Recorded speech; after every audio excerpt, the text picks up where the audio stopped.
Hello dear students, welcome to YouTube channel of Winsome International School. I am Shalini Dhiman and today we are going to start the very first chapter of class 10 science, that is chemical equations and reactions. So let's get started. तो आज के इस session में हम क्या करने वाले हैं? First of all, let's have a look at that.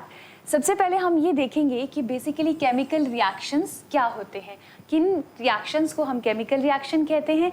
Then we will learn about characteristics of chemical reactions, कि क्या सभी केमिकल रिएक्शंस के कैरेक्टरिस्टिक्स सेम होते हैं या फिर अलग अलग केमिकल रिएक्शंस के कैरेक्टरिस्टिक फीचर्स अलग हो सकते हैं. Then we are going to learn about chemical equations. Now see, there are two different words.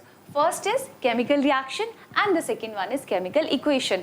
तो दोनों में फ़र्क क्या है और किस रिप्रेजेंटेशन को हम केमिकल इक्वेशन कहते हैं, ये हमें आज समझना है. And last but not the least, we will also know कि अपनी केमिकल इक्वेशन को हम कैसे इंफॉर्मेटिव बना सकते हैं, कि अगर मेरे पास कोई केमिकल इक्वेशन दी है तो उसमें ऐसी कौन कौन सी इन्फॉर्मेशन होनी चाहिए कि उस इक्वेशन को देखने के साथ ही मैं बता सकूं उसके बारे में, उसकी मैक्सिमम पॉसिबिलिटीज़ या उसकी मैक्सिमम इंफॉर्मेशन मैं उसके साथ ही दे सकूं. Right. So once we are done with this session, हमारे लर्निंग आउटकम्स क्या रहेंगे? Once we are completed, we will be able to explain what is chemical reaction. हम ये explain कर पाएंगे कि chemical reaction basically क्या होती है. Then we will be able to explain about reactants and products, कि chemical equation में हम reactant और product किसको कहते हैं. Then we will be able to explain about the characteristics of chemical reactions, कि अगर मुझे कोई chemical reaction जो है वो रिटन फॉर्म में दी गई है तो मैं उसको देखकर ही बता सकूं कि इस पर्टिकुलर रिएक्शन का जो कैरेक्टरिस्टिक है वो क्या है. Right. So before I start with what is chemical reaction, I would like to go back to our class 7th. Class 7th में हमने एक टॉपिक पढ़ा था, physical and chemical change. If you remember, कौन से चेंज को हम physical change कहते हैं? फिजिकल चेंज एक ऐसा चेंज है जहां पर no new substance is formed. Right. Physical change में कोई भी नया सब्सटेंस फॉर्मेशन नहीं होगा. लेकिन केमिकल चेंज कौन सा है? केमिकल चेंज में हमेशा क्या फॉर्म होगा? New substance. न्यू सब्सटेंस को केमिकल चेंज में हमेशा फॉर्म होना है. ये पहला मोस्ट इम्पॉर्टेंट जो है पॉइंट वो है फिजिकल और केमिकल चेंज के लिए. इसका क्या मतलब हुआ? इसका मतलब ये हुआ कि अगर केमिकल चेंज है तो उसके बीच में क्या इन्वॉल्व है? केमिकल रिएक्शन वहाँ पर इन्वॉल्व है. ये तो फर्स्ट मेजर डिफरेंस हो गया इनके बीच में. अब सेकेंड डिफरेंस क्या है? ये जो हमारी फिजिकल चेंजेस होते हैं they are mostly reversible. They are mostly reversible, मतलब जहाँ से अगर मैंने अपनी इक्वेशन को स्टार्ट किया है वहीं से मैं क्या कर सकती हूँ? वापस जा सकती हूँ. राइट. और ये जो मेरा केमिकल चेंज है, chemical change is mostly irreversible. ठीक है. तो एक बार अगर मेरा केमिकल रिएक्शन हो गया, मेरा केमिकल चेंज हो गया, तो वापस से उसको मैं दोबारा वहां से स्टार्ट नहीं कर सकती जहां से मैंने स्टार्ट किया था. इट मीन्स कि ये जो मेरा फिजिकल चेंज हुआ, ये कैसा चेंज हो गया? फिजिकल चेंज कैसा चेंज होगा मेरा? It will be a temporary change. Physical change कैसा चेंज है? It is a temporary change. But chemical change कैसा है? Chemical change is my permanent change. Right. अगर फिजिकल चेंज का एक बहुत ही सिंपल एग्जांपल मुझे आपको बताना हो, आप जानते हैं डे टू डे लाइफ में होता है. Suppose I have kept water. ठीक है. अगर इसको मैंने क्या कर दिया? फ्रिज में रख दिया, तो ये कूल हो जाएगा और किस में कन्वर्ट हो जाएगा? आइस में कन्वर्ट हो जाएगा. लेकिन अगर वापस से इसको मैं बाहर निकाल दूं तो ये क्या हो जाएगा? किस में चेंज हो जाएगा? वाटर में चेंज हो जाएगा, क्योंकि वहां पर क्या हो जाएगा? टेम्परेचर वेरिएशन आ जाएगी. तो यहाँ पे क्या हुआ? जहां से मैंने स्टार्ट किया था वापस से मैं वहां जाकर के पहुंच सकती हूँ. ठीक है. तो ये सिंपल मेथड्स हैं. सिंपल मेथड्स हो गए जैसे इवेपोरेशन हो गया, कूलिंग हो गया, फिल्ट्रेशन हो गया, है ना. तो फिजिकल चेंजेस को हम सिंपल मेथड से क्या कर सकते हैं? रिवर्ट बैक कर सकते हैं. लेकिन हमारी केमिकल चेंजेस को हम physical method, simple physical methods के साथ रिवर्ट बैक नहीं कर सकते. Right. So let's move to our very first definition. Chemical reaction is the process in which new substance is formed with the new properties. So this is most important thing कि chemical reaction क्या है? Chemical reaction एक ऐसा reaction है जहाँ पर हमारे पास क्या form होगा? एक new substance form होगा और इस new substance की properties कैसी होंगी? बिल्कुल नई होंगी। जैसा हमारा starting material था उसकी properties के जैसी इसकी properties नहीं होंगी, बिल्कुल अलग होंगी, right? In simple words, old bond breaks and the new bonds are formed. तो क्या होता है, जब भी कोई केमिकल रिएक्शन होता है तो जो पुराने बॉन्ड्स हैं वो टूटते हैं और नए बॉन्ड जो हैं वो फॉर्म हो जाते हैं और उसी वजह से जो हमारी प्रॉपर्टी है वो भी क्या हो जाती है, चेंज हो जाती है। अब हम बार बार ये कह रहे हैं कि हम जिस मटेरियल से स्टार्ट करते हैं, हमारी रिएक्शन स्टार्ट होती है, फिर हमें कुछ नया जो है वो सब्सटेंस मिलता है। तो ये जो हमारा स्टार्टिंग मटेरियल है, the substance which take parts in chemical reaction are called reactants and the new substance produced as a result of chemical reaction are called products. तो जिस मटेरियल के साथ, जिस स्टार्टिंग सब्सटेंस के साथ हमारी रिएक्शन शुरू हो रही है उसे हम क्या कहते हैं, दैट इज कॉल्ड रिएक्टेंट। और जो नया सब्सटेंस नई प्रॉपर्टीज के साथ हमें मिल रहा है उसे हम क्या कहते हैं, उसे हम कहते हैं product, right. And chemical reactions are usually irreversible, ये हमने अभी जस्ट किया। Then in nature and cannot be converted back through simple physical processes like filtration, distillation, evaporation, etc. तो अगर एक बार केमिकल रिएक्शन हो गया तो हम वापस उसे रिवर्ट किसी भी सिंपल मेथड से नहीं कर सकते, right. Now next is reactants versus product. जैसे कि मैंने अभी आपको बताया कि जिसके साथ हम अपने रिएक्शन की शुरुआत करते हैं, starting material in a chemical reaction is called what? That is called reactant. For example, A plus B, ये मेरे क्या हैं, starting material हैं। इन दोनों ने क्या मुझे फॉर्म करके दिया, प्रोडक्ट C। तो यहाँ पर A और B क्या कहलाएंगे, इन दोनों को we will call reactants। और ये जो C मुझे मिला है इसे मैं क्या कहूँगी, this is my product, right? Now see, product the newly formed substance in a chemical reaction. तो यहाँ पे न्यूली फॉर्म्ड सब्सटेंस क्या हो गया हमारा, दिस इज आवर सी, है ना। Now this is, late us see this example first. Basically क्या हो रहा है, जैसे कि हमने लास्ट स्लाइड में पढ़ा था कि केमिकल रिएक्शन में क्या होता है, पुराने बॉन्ड टूटते हैं और नए बॉन्ड क्या होते हैं, फॉर्म हो जाते हैं। तो सी यहाँ पर क्या हो रहा है, ये जो दोनों है रिएक्टेंट्स, इनके बीच का जो बॉन्ड होगा, बॉन्ड विल ब्रेक। इन दोनों के बीच बॉन्ड क्या हो रहा है, ब्रेक हो रहा है। सिमिलरली इन दोनों के बीच में भी क्या होगा, बॉन्ड विल ब्रेक, ठीक है। तो ये पुराने बॉन्ड क्या हो रहे हैं, पुराने बॉन्ड हमारे टूट रहे हैं और नए बॉन्ड जो हमने कहा कि क्या होगी, न्यू बॉन्ड फॉर्मेशन होगी। तो न्यू बॉन्ड फॉर्मेशन किसके बीच में होगी, इन दोनों के बीच में। और इन दोनों के बीच में क्या होगा, new bond formation. Now see, यहाँ पर अब हमें ये जो दो हमारे प्रोडक्ट मिल रहे हैं इनके बीच में क्या हो गया, नई बॉन्ड फॉर्मेशन हो गई। पुरानों के बीच में बॉन्ड टूट गया, नए के बीच में बॉन्ड बन गया और इसी वजह से जो प्रॉपर्टी है वो भी हमारी चेंज हो गई। Clear. Now this is a very simple question, circle the reactants and product and put a square around the products below.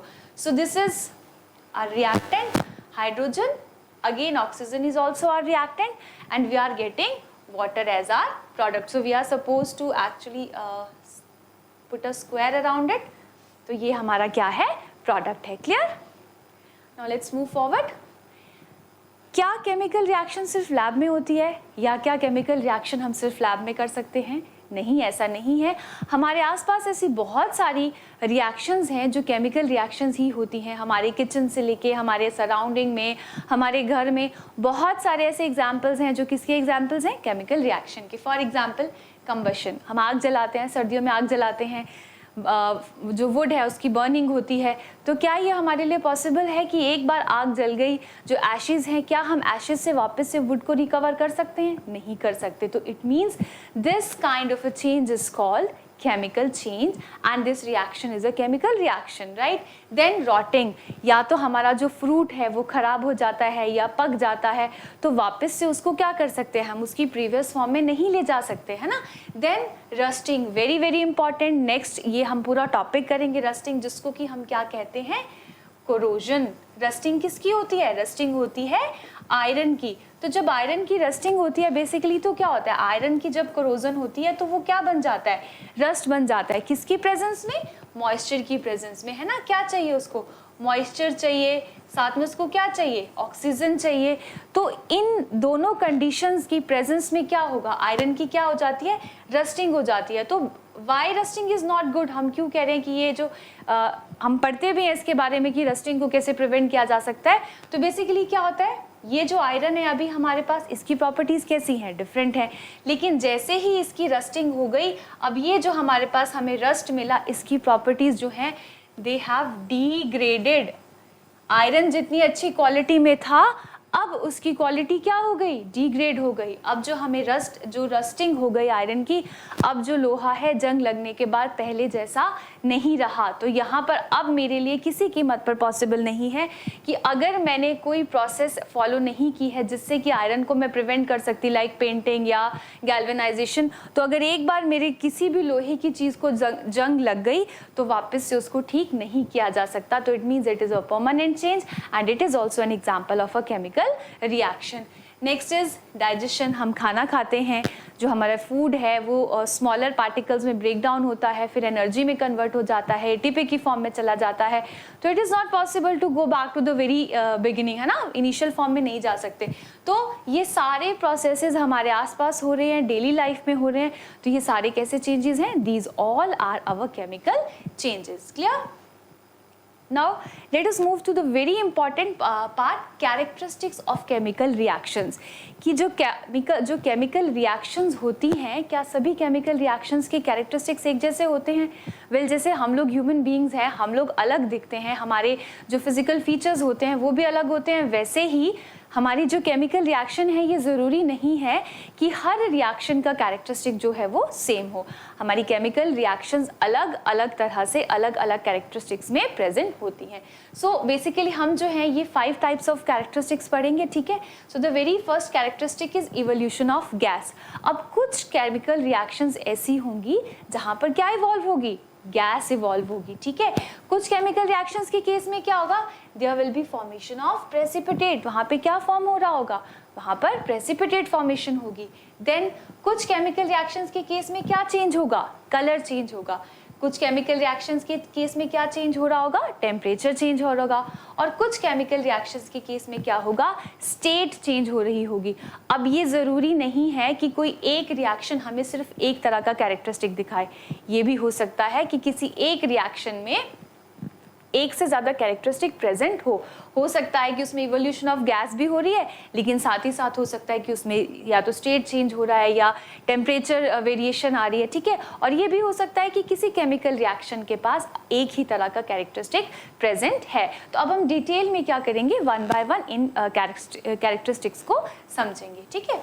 So first of all, let us see about evolution of gas. So some chemical reactions are characterized by evolution of gas. तो basically क्या होता है? The very simple example, I have taken the most simple examples of this.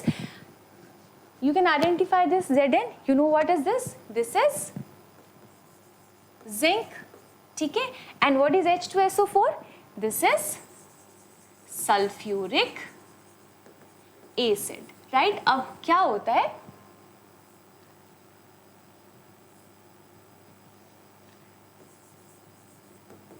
What happens? जब हम क्या करते हैं, अगर हम अपने जिंक ग्रैन्यूल्स को लेते हैं और उसके बीच में हम क्या ऐड करते हैं, उसमें अगर हम सल्फ्यूरिक एसिड डाल देते हैं तो दोनों के बीच में क्या होगी? केमिकल रिएक्शन होगी। और जैसे ही ये दोनों एक दूसरे के साथ केमिकली रिएक्ट करेंगे, हमें टेस्ट ट्यूब में छोटे छोटे बबल्स दिखाई देंगे। You can see in this picture. यहाँ पे हमें क्या होगा? अगर आप लैब में भी इस प्रैक्टिकल को परफॉर्म करते हैं तो आपको छोटे छोटे बबल्स दिखेंगे।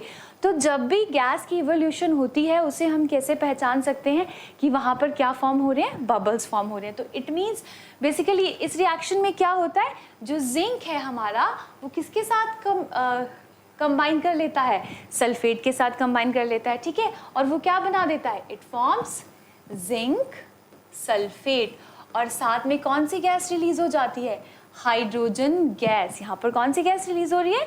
Hydrogen gas. Now one more important thing you have to remember here is कि जब भी हमारे पास गैस रिलीज होती है तो हम ये अपवर्ड एरो यहाँ पर लगा देते हैं, ठीक है।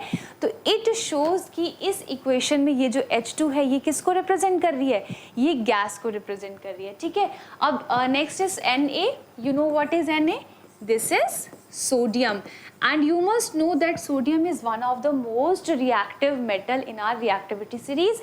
reactivity series हम इसी चैप्टर में करेंगे। सबसे ज़्यादा रिएक्टिव होता है, इसको हमें जो है केरोसिन में स्टोर करके रखना पड़ता है सो दैट ये क्या करे कि रिएक्ट ना कर जाए, है ना।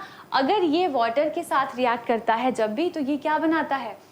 Sodium hydroxide. What it will form? Sodium hydroxide. लेकिन साथ ही साथ ये क्या इवॉल्व करेगा? Again it will also form which gas? Hydrogen gas, right.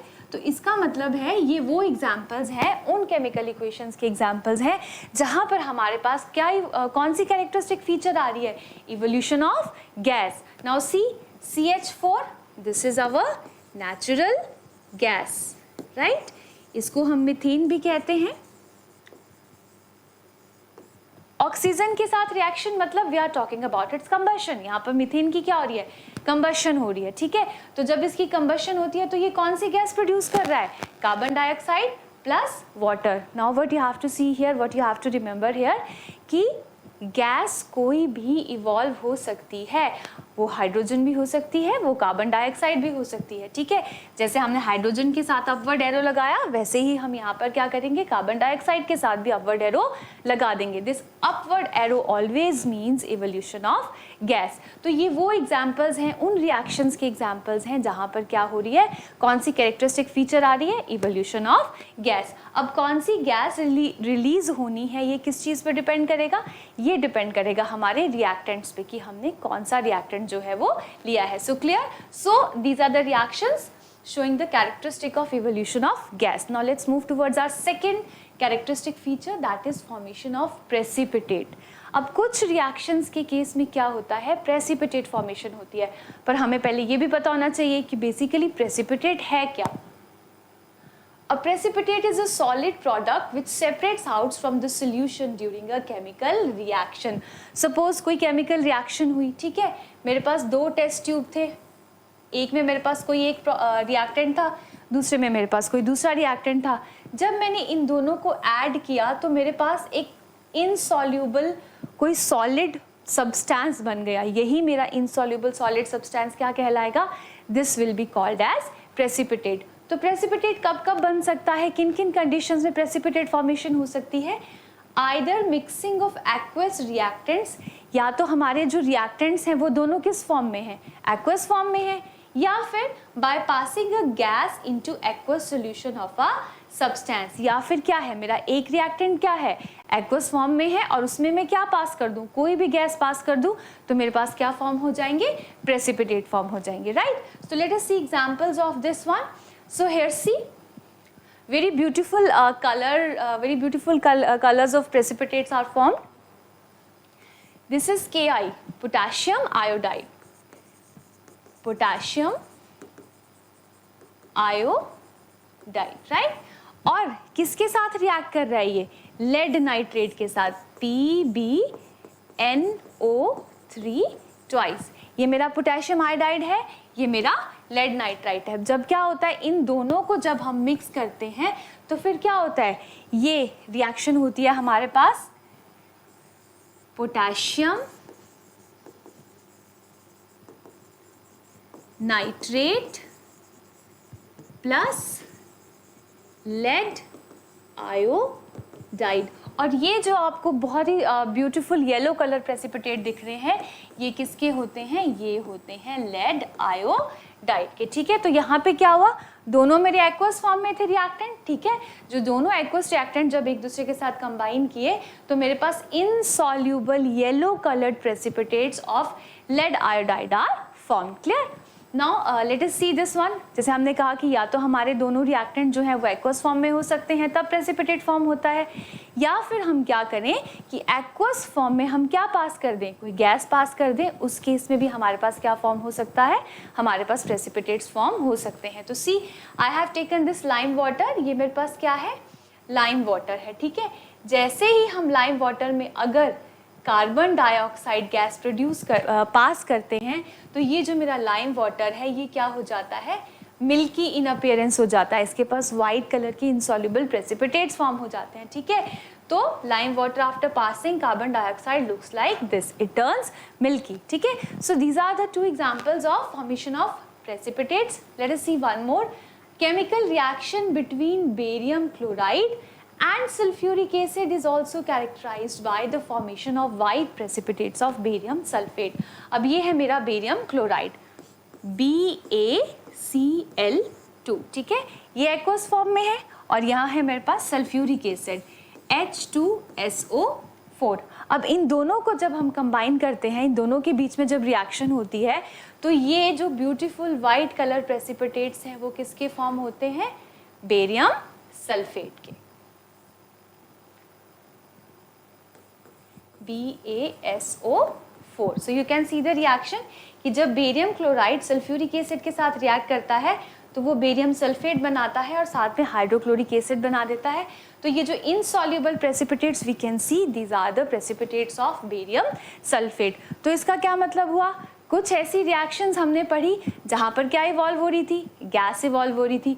अब कुछ रिएक्शंस हमने वो देखी जहाँ पर क्या फॉर्म हो रहा है, precipitate formation हो रही है। precipitate means insoluble substance that is formed during the chemical reaction। ये तो कुछ एग्जाम्पल्स हैं, ऐसी बहुत सारे इक्वेशंस हो सकते हैं। अब वन मोर इम्पॉर्टेंट थिंग, जैसे कि मैंने आपको कहा था कि अगर इवोल्यूशन ऑफ गैस हमारे पास होती है तो हम कौन सा सिंबल यूज करते हैं, अपवर्ड एरो यूज करते हैं, लेकिन जब हमारे पास precipitate formation होती है तो we use the symbol this one, downward arrow। it means upward arrow will indicate evolution of gas, right? Upward arrow will indicate evolution of gas, but downward arrow अगर हो केमिकल रिएक्शन में, अगर साथ में किसी भी मेरे प्रोडक्ट के साथ में लगा है तो दिस डाउनवर्ड एरो जो है it will indicate the formation of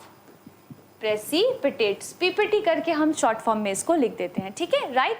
so these were the few examples of chemical reactions showing the characteristic of formation of precipitate. Now our third characteristic, change in colour.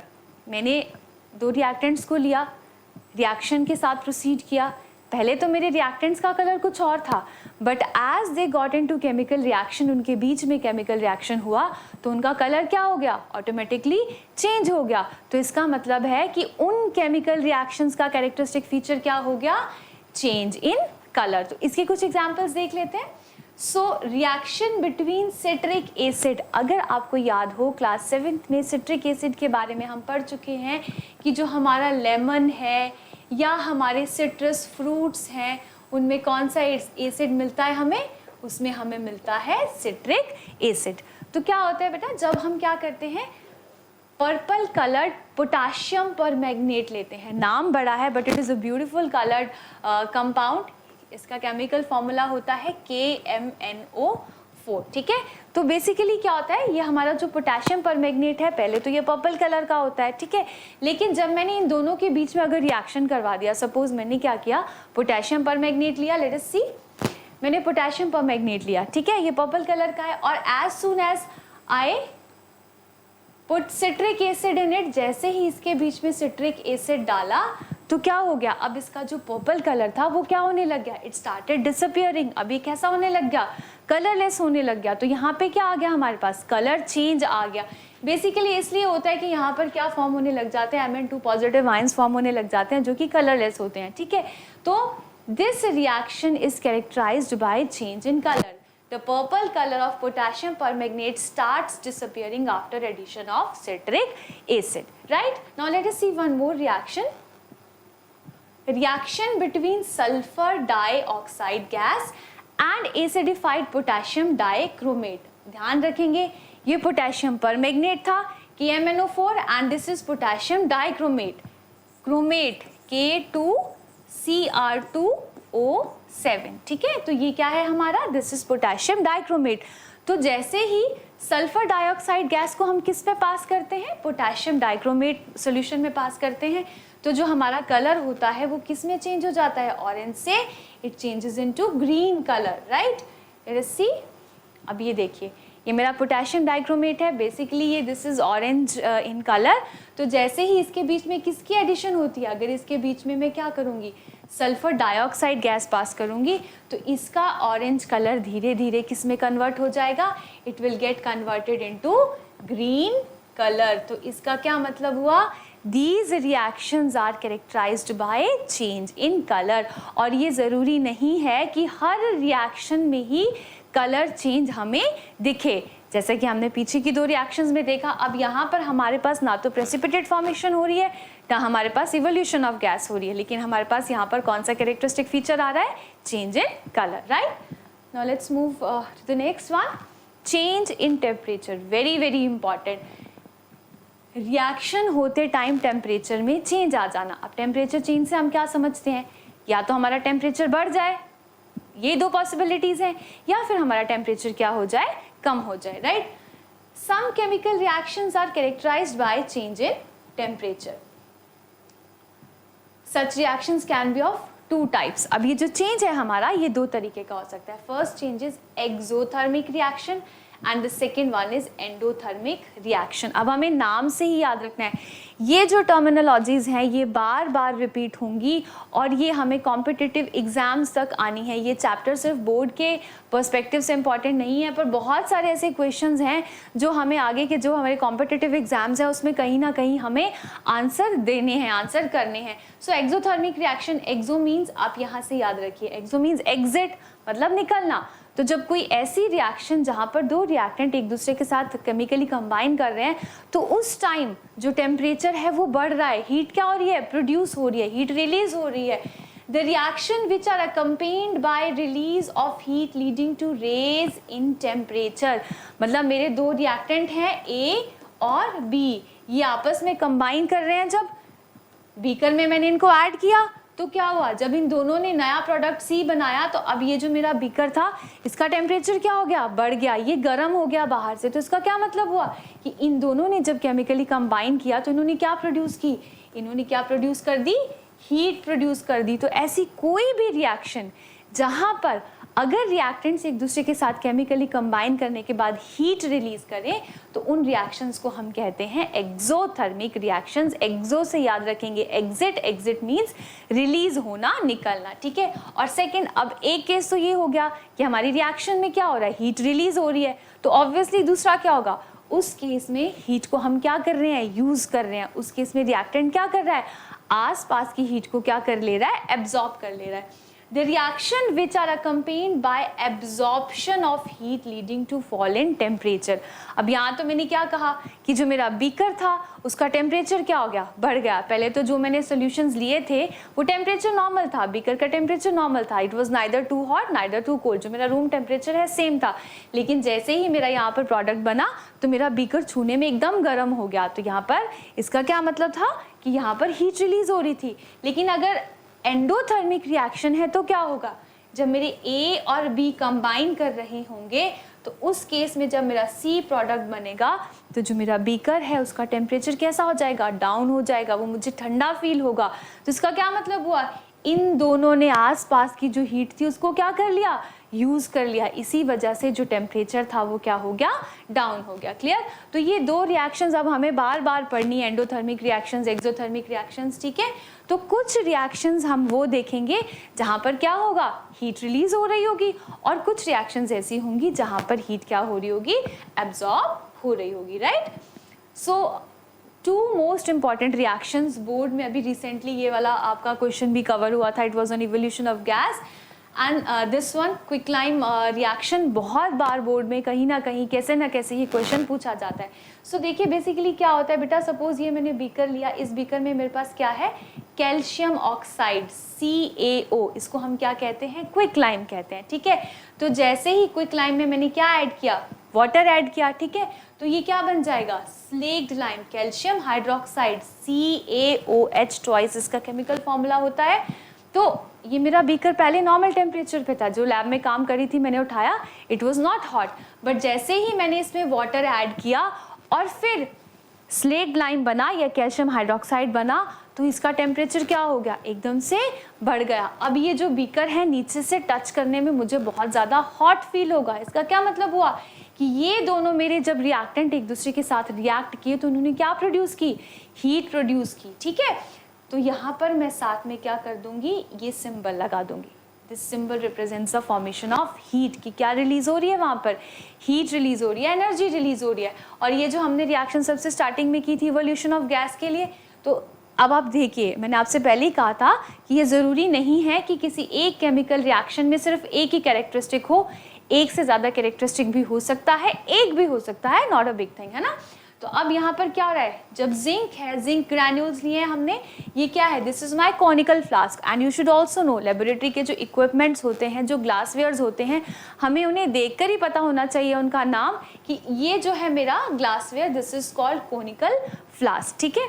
तो conical flask में मैंने क्या किया, zinc granules लिए, छोटे छोटे zinc granules को लिया, ठीक है, कॉर्क से बंद किया, और बीच में ये मैंने क्या रखा है, इसमें glass tube for the collection of gas, ठीक है।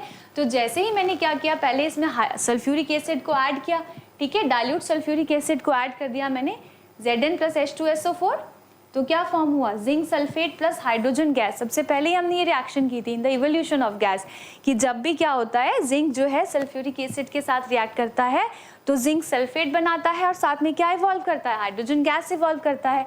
अब ये रिएक्शन तो हो गई, एक कैरेक्टरिस्टिक तो हो गई इवोल्यूशन ऑफ गैस, बट साथ ही साथ इस इक्वेशन में, इस रिएक्शन में क्या होता है, बहुत सारी हीट एनर्जी क्या होती है, रिलीज होती है।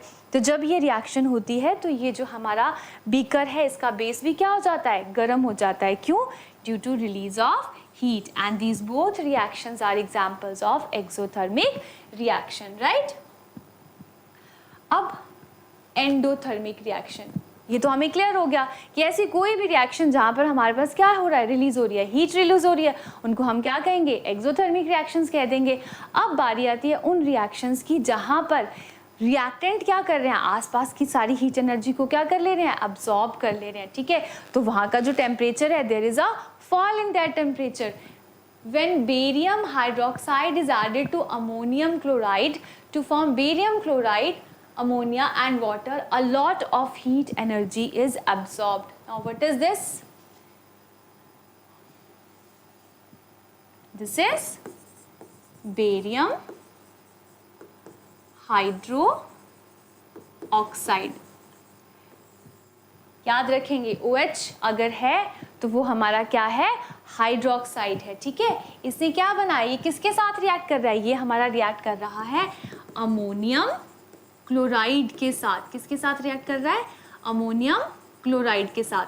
तो जब भी बेरियम हाइड्रोक्साइड है, अगर अमोनियम क्लोराइड के साथ रिएक्ट करता है तो वो क्या बनाता है, बेसिकली क्या होता है, ये जो हमारा बेरियम है ये किसके साथ कंबाइन कर जाता है, this barium gets combined with what, chlorine, ठीक है। और ये क्या फॉर्म कर देता है, it forms barium chloride and we are left with what, this is our ammonia and water.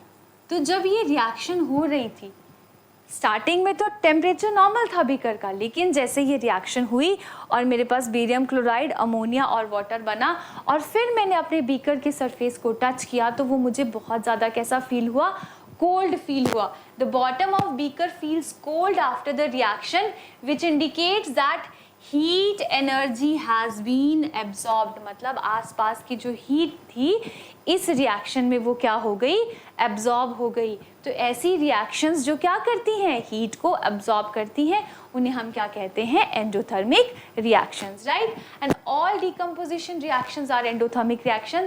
तो ये डीकम्पोजिशन रिएक्शन अभी हम नेक्स्ट टॉपिक में कवर करेंगे under types of reactions, okay. So the last characteristic is change in state, clear.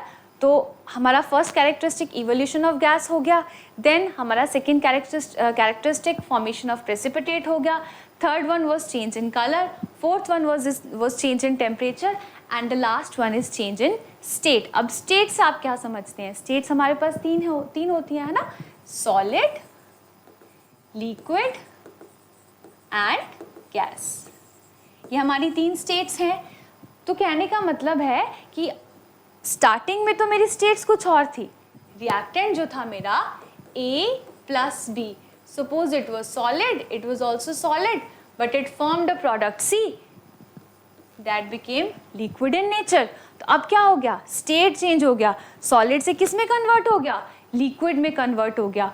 तो इसका क्या मतलब हुआ कि कुछ ऐसी रिएक्शंस भी होती हैं जो किसको फॉलो करती हैं? चेंज इन स्टेट को फॉलो करती हैं. They are followed by change in state. एक बहुत ही सिंपल एग्जांपल है, ये आप 7th में भी कर चुके हैं, अभी भी है. जैसे हमारी कैंडल होती है ना, वैक्स कैंडल होती है, उसको हम बर्न करते हैं. बट इसमें एक बहुत ही इंपॉर्टेंट चीज़ आपको ध्यान रखनी है कि यहाँ पर हमारे पास बेसिकली 2 तरह के जो रिएक्शंस हैं, 2 तरह के चेंजेस हैं, वो इस रिएक्शन में होते हैं, है ना, बर्निंग ऑफ वैक्स में. बेसिकली क्या होता है, जब हम क्या करते हैं, वैक्स की जो विक होती है इसको बर्न करते हैं, इसको जलाते हैं, तो क्या होता है, ये जो हमारी कैंडल होती है ये क्या करने लगती है? मेल्ट करने लगती है, राइट. तो अगर हमारी मेल्टिंग हो रही है, मेल्टिंग ऑफ वैक्स, ठीक है, वो तो मेरा क्या है? फिजिकल चेंज है. ठीक है, मेल्टिंग ऑफ वैक्स क्या है? मेरा फिजिकल चेंज है. ये नीचे जाके अल्टीमेटली क्या हो जाएगी? वापस से हार्ड हो जाएगी. ठीक है, लेकिन जैसे जैसे मेरी कैंडल जलेगी अल्टीमेटली क्या होगी? ये बर्न होती जाएगी, मेरी कैंडल विक बर्न होगी, मुझे धुआं उठता दिखेगा. तो once this wick is completely burned, तो क्या मैं वापस से उसको ऑब्टेन कर सकती हूँ? नहीं. तो जो बर्निंग ऑफ कैंडल है that is my chemical change. Clear? तो आपको ऐसी बहुत सारी एग्जाम्पल्स मिलेंगे जहाँ पर रिएक्शन जो है जब स्टार्ट होगी तो या सॉलिड या लिक्विड फॉर्म में हो सकती है, या लिक्विड या लिक्विड फॉर्म में हो सकती है, लेकिन जब प्रोडक्ट मिलेगा तो उसका जो स्टेट है वो क्या हो जाएगा? कंप्लीटली चेंज हो जाएगा. तो these were the 5 basic characteristic features of our chemical reactions. The first one was evolution of gas.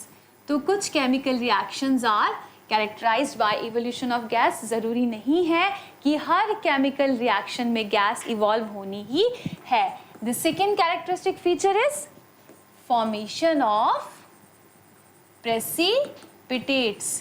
इसको हम शॉर्ट फॉर्म में पीपीटी भी लिख सकते हैं और डाउन सिंबल हम डाउनवर्ड एरोस में लगा देंगे. ठीक है, ज़रूरी नहीं है कि हर रिएक्शन में हमें इनसॉल्युबल प्रोडक्ट प्रेसिपिटेट मिलेगा ही मिलेगा. ठीक है. Third one is change in colour. तो कुछ ऐसी रिएक्शंस होंगी जहाँ पर रिएक्टेंट का कलर पहले कुछ और है, लेकिन जब प्रोडक्ट बनेगा तो उसका कलर क्या हो जाएगा? चेंज हो जाएगा. Fourth one is change in temperature. जब हमने रिएक्शन स्टार्ट किया था तो हमारी रिएक्शन का टेम्परेचर कुछ और था, लेकिन जैसे जैसे हम प्रोसीड करते गए हमारा टेम्परेचर कुछ और हो गया. और इसको भी हमने 2 कैटेगरीज में पढ़ लिया, एक्सोथर्मिक एंड एंडोथर्मिक. एक्सोथर्मिक वो रिएक्शंस होंगी जहाँ पर क्या होगा? हीट रिलीज हो रही होगी. और एंडोथर्मिक रिएक्शंस वो होंगी जहाँ पर हीट क्या होगी? अब्जॉर्ब होगी. आपको एक चीज़ ध्यान रखनी है बेटा, इन केस ऑफ हीट रिलीज, ये हम अभी नेक्स्ट स्लाइड में करेंगे, कि अगर मेरी हीट रिलीज हो रही है तो मैं प्रोडक्ट साइड में प्लस डेल्टा का सिंबल लगा दूंगी, या मैं क्या कर दूंगी? प्लस हीट लिख दूंगी.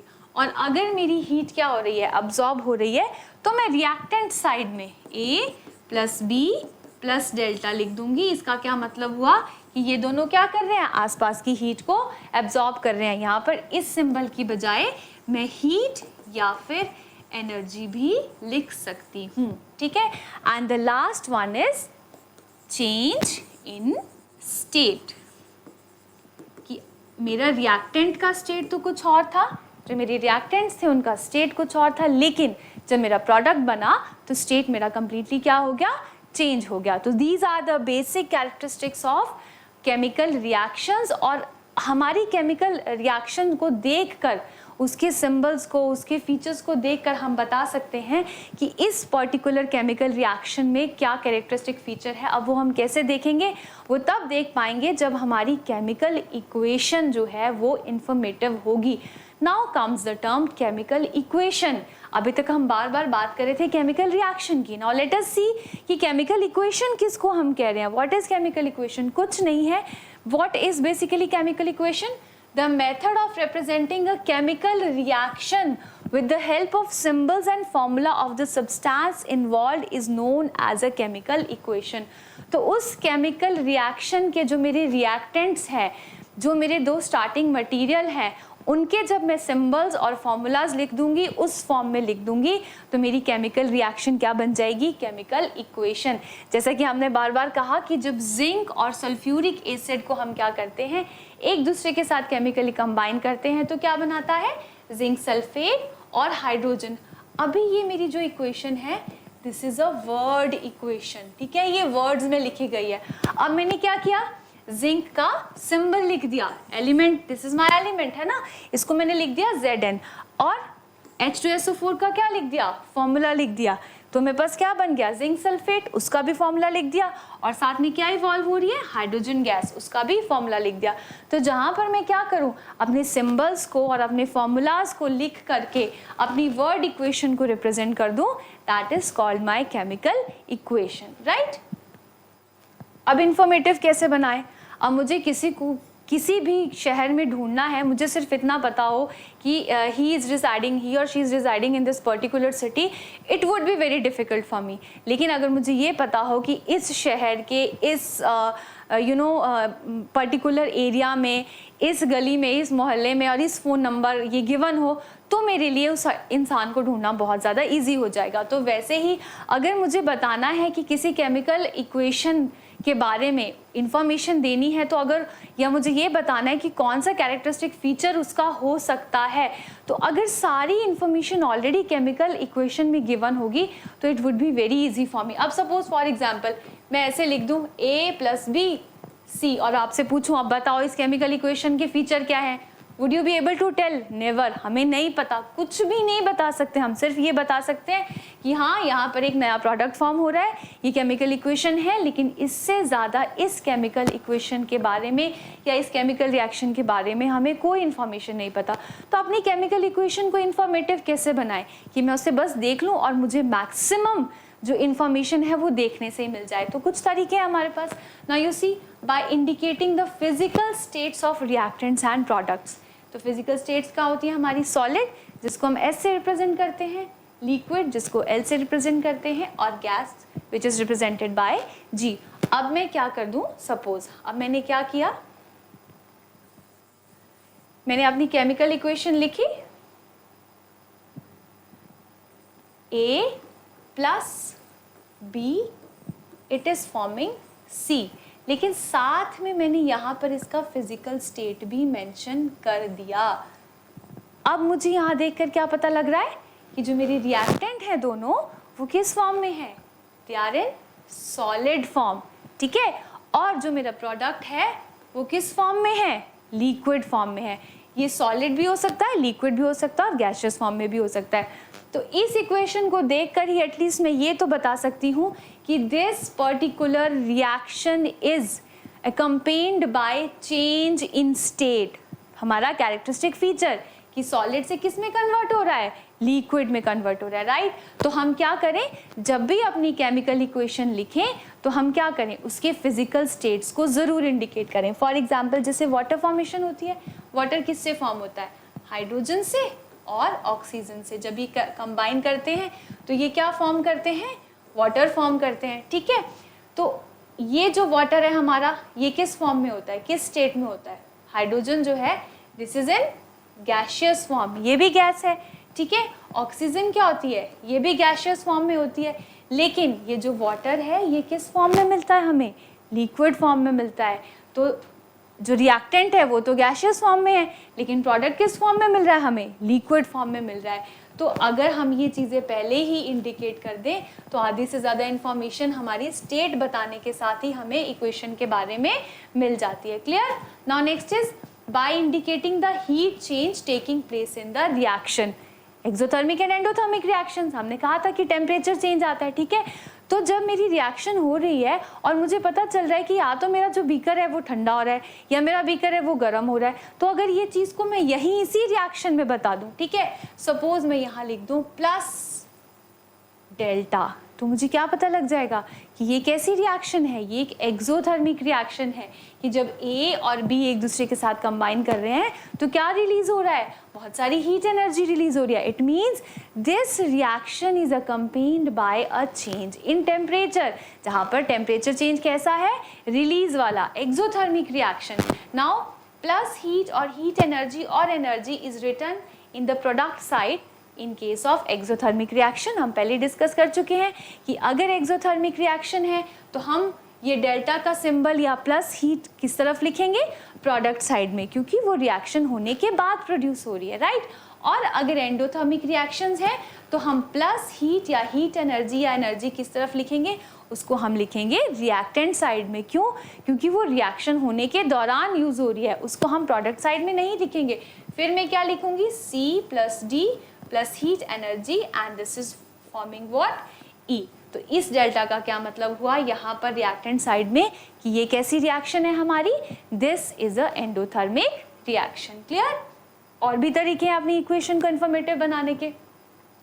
To indicate the conditions under which the reactions takes place, if heat is required for a reaction to take place then the heat sign delta is put over the arrow of equation। अब एक चीज़ यहाँ ध्यान रखेंगे बेटा कि हम कह रहे हैं कि हमने खुद से हीट नहीं दी, जब रिएक्शन हो रही थी तो अपने आप उसने क्या किया, आसपास की हीट को ले लिया, तब तो हमने क्या कर दिया, सिंबल जो था वो किस तरफ लगा दिया, रिएक्टेंट की साइड पे लगा दिया।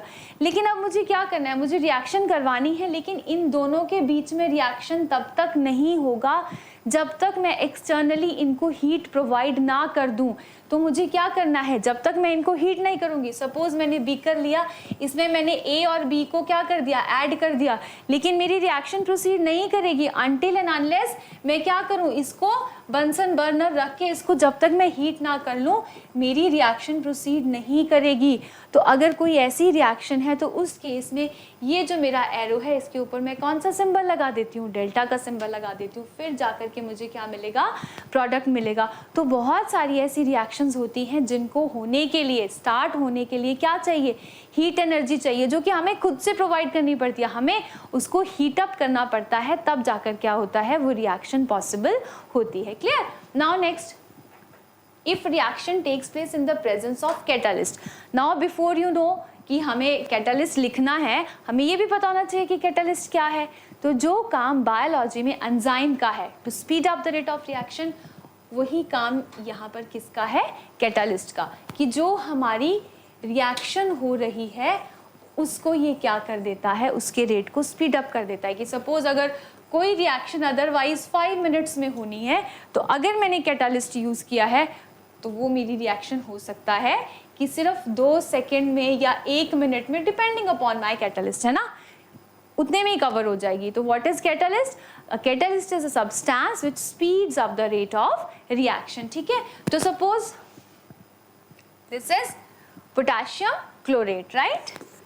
ये वाला रिएक्शन इसलिए इम्पॉर्टेंट है, इसको बार बार हम इसलिए करते हैं क्योंकि इस रिएक्शन को हम यूज़ करते हैं for the manufacturing of oxygen. Industrial purpose में अगर हमें ऑक्सीजन प्रोड्यूस करनी है तो हम इस रिएक्शन का सबसे ज़्यादा इस्तेमाल करते हैं। पोटेशियम क्लोरेट लेते हैं हम, तो हमारे पास क्या मिल जाता है, हमें पोटेशियम क्लोराइड, और साथ में क्या फॉर्म होता है हमारे पास, ऑक्सीजन फॉर्म हो जाता है। ठीक है, तो इस केस में ये जो रिएक्शन है ये किसकी प्रेजेंस में प्रोसीड कर रही है। अगर एरो के ऊपर ऐसे कोई केमिकल फॉर्मूला लिखा है तो it means that is the catalyst for that particular reaction. Catalyst हमारा कुछ भी हो सकता है, ये ज़रूरी नहीं है कि हमेशा कैटलिस्ट आपको दिस मैंगनीज ऑक्साइड ही मिलेगा। कैटलिस्ट निकल हो सकता है, पैलेडियम हो सकता है, प्लेटिनम हो सकता है, कुछ भी हो सकता है। एनी केमिकल कंपाउंड या any element can be used as a catalyst. तो अगर मेरी केमिकल रिएक्शन को कैटलिस्ट की ज़रूरत है और हमें पता है कि कौन सा कैटलिस्ट यूज़ होता है, तो हम उसको क्या कर देंगे, अपनी रिएक्शन के ऊपर लिख देंगे, तो हमें अपनी केमिकल इक्वेशन के बारे में और इन्फॉर्मेशन मिल जाएगी। And the last one is कि अगर टेम्परेचर या प्रेशर की भी कोई कंडीशन है कि जब तक ये पर्टिकुलर टेम्परेचर नहीं आ जाता हमारी रिएक्शन प्रोसीड नहीं करेगी, या इतना प्रेशर चाहिए मेरे इन रिएक्टेंट्स को, रिएक्टेंट कोई भी हो सकता है, यहाँ पर दिस इज CO+H2, जब कार्बन मोनोऑक्साइड और हाइड्रोजन गैस होते हैं they are collectively called synthesis gas, ठीक है। तो इसका यूज़ हम करते हैं मिथेनॉल बनाने में, ठीक है, आगे हम पढ़ेंगे मिथेनॉल के बारे में डिटेल में भी। तो इस रिएक्शन को होने के लिए कौन सी कंडीशन ज़रूरी है? Minimum 300 degree to 400 degree temperature and 200 to 300 atmospheric pressure. तो जब तक ये प्रेशर हमारा नहीं आएगा तब तक हमारी रिएक्शन प्रोसीड नहीं करेगी। तो ये सारी बेसिक चीज़ें हैं कि अगर मैं अपनी पर्टिकुलर रिएक्शन में इन सारी इन्फॉर्मेशन को डाल दूँ तो जो मेरी केमिकल इक्वेशन है वो बहुत ज़्यादा इन्फॉर्मेटिव हो जाएगी और मैं उसको देख कर ही उसके बारे में मैक्सिमम इन्फॉर्मेशन जो है वो देख सकती हूँ। Now let us see some few examples before we bind up this topic. So identify the characteristic of reactions. So here you have CaCO3. What is this? This is calcium carbonate. And what is HCl? This is hydrochloric acid. अब जब calcium carbonate और hydrochloric एक दूसरे के साथ combine करते हैं तो ये क्या बनाते हैं?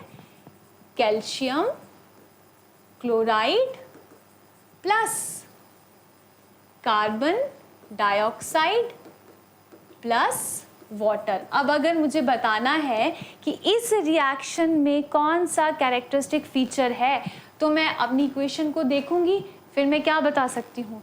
यहाँ पर मेरे पास क्या हो रही है? गैस प्रोड्यूस हो रही है, इवोल्यूशन ऑफ गैस। तो it means this equation is characterised by evolution of gas, ठीक है।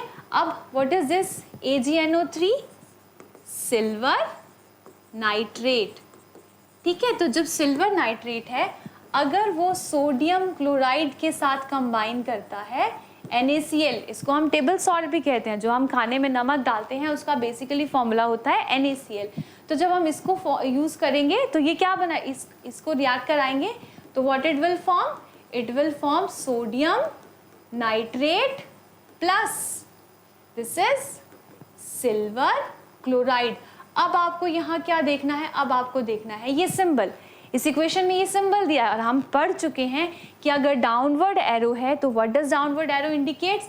It indicates formation of precipitates. It means this reaction has which characteristic? This reaction is characterized by formation of precipitates. Now third one is, what does Fe stands for? Fe stands for the symbol of which element? It stands for iron. तो जब iron है वो किसके साथ combine करता है? Copper sulphate के साथ। इसको हम ब्लू विट्रोल भी कहते हैं, कॉपर सल्फेट को ब्लू विट्रोल भी कहते हैं। बहुत ही सुंदर ब्लू कलर के क्रिस्टल्स होते हैं इसके। तो जब आयरन कॉपर सल्फेट के साथ रिएक्ट करता है तो ये क्या बना देता है? यहाँ से आयरन सल्फेट आयन के साथ कंबाइन कर जाता है, पीछे क्या रह जाता है? कॉपर यहाँ रह गया, ठीक है। दिस इज कॉपर और किन दो ने कंबाइन कर लिया? आयरन ने और सल्फेट आयन ने। तो ये क्या बना देंगे? They will form iron sulphate. अब जो पहले कलर क्या था कॉपर सल्फेट का? ब्लू था, अब वो क्या हो गया? ग्रीन हो गया। ये क्वेश्चन बार बार बोर्ड में रिपीट होता है कि when we put iron nails in copper sulphate solution the blue colour of copper sulphate solution changes into green. Why? तो रीजन क्या है कि आयरन और कॉपर सल्फेट के बीच में रिएक्शन होता है, आयरन कॉपर को हटा करके सल्फेट के साथ लग जाता है और क्या बना देता है? आयरन सल्फेट, जिसका कलर क्या हो जाता है? ग्रीन। तो ये कौन सा कैरेक्टरिस्टिक है? Change in colour. यहाँ पे क्या हो रहा है? Change in colour. तो ये कौन सा कैरेक्टरिस्टिक फीचर है? हमारा थर्ड कैरेक्टरिस्टिक फीचर जो हमने पढ़ा था कि कुछ केमिकल रिएक्शंस में क्या हो सकता है, केमिकल जो रिएक्टेंट्स हैं उनका कलर क्या हो सकता है? चेंज हो सकता है। And the last example, late us see this one, NH3, this is ammonia and you should know the formulas of these chemical compounds. अगर आपको ये फॉर्मूलाज याद नहीं होंगे तो ये चैप्टर को आपको समझना या किसी भी तरह से अटेम्प्ट करना मुश्किल हो जाएगा, क्योंकि बोर्ड में भी क्वेश्चंस आने हैं, इनडायरेक्टली डायरेक्टली आएंगे और कॉम्पिटिटिव एग्जाम्स में भी आने हैं, ठीक है। So NH3 stands for ammonia, HCl stands for chloric acid.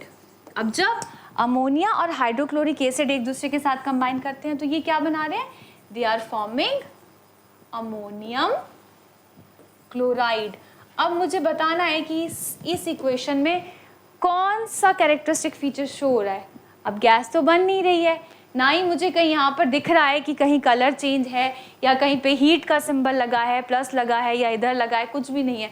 But what can I सी, ये क्या है, गैस है इसका स्टेट, इसका स्टेट क्या है, गैस है, एंड अल्टीमेटली मुझे यहाँ पर क्या मिल रहा है, सॉलिड मिल रहा है। तो it means this reaction is accompanied by change in state. So these were the characteristic features of chemical reactions कि किसी chemical reaction में color change, किसी में state change, किसी में temperature change हो सकता है। तो हम केमिकल इक्वेशन को ही अगर इंफॉर्मेटिव बना लें तो हमें मैक्सिमम जानकारी केमिकल इक्वेशन को देखकर ही मिल सकती है और उसके कैरेक्टरिस्टिक को भी हम देखकर बता सकते हैं। तो आज के सेशन में स्टूडेंट्स हम इतना ही करेंगे। Let's meet in the next session with the remaining topic. That's all for today. Thank you.